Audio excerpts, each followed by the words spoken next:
Hello বন্ধুরা, দেখতে পাচ্ছ আমার মায়ের কাণ্ড দেখতে পাচ্ছ। আম গাছে মোটর চালিয়ে জল দিচ্ছে, কিন্তু জল আর বেরোচ্ছে না। কী করবে? আম কত ঝরে পড়ে যাচ্ছে, জল তো দিতে লাগবে, বৃষ্টি নেই। এই জন্যই আম গাছে জল দেওয়া হচ্ছে, কারণ আম গাছে জল দিতে লাগবে, কারণ এই আম গাছটা আমাদের খুবই পপুলার আম গাছ, মানে এত মিষ্টি আমগুলো খুবই মিষ্টি, এই জন্য এত যত্ন। কী করা যাবে? বৃষ্টি তো হচ্ছে না এখন, খরচা করে জল দিতে লাগবে, মানে মোটর চালিয়ে জল দেওয়া হচ্ছে, কিন্তু মোটর থেকে জল বেরোচ্ছে না। দেখতেই পাচ্ছ, এদিকে মা বহুত চেষ্টা করছে জল দেওয়ার জন্য, বহুত চেষ্টার শেষ নাই।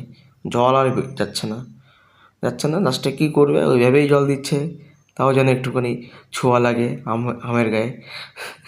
দেখতেই পাচ্ছ, আমগুলো সব ঝরে পড়ে আছে, আর এইদিকে তো ছোটোখাটো গাছে জল দিচ্ছেই মা।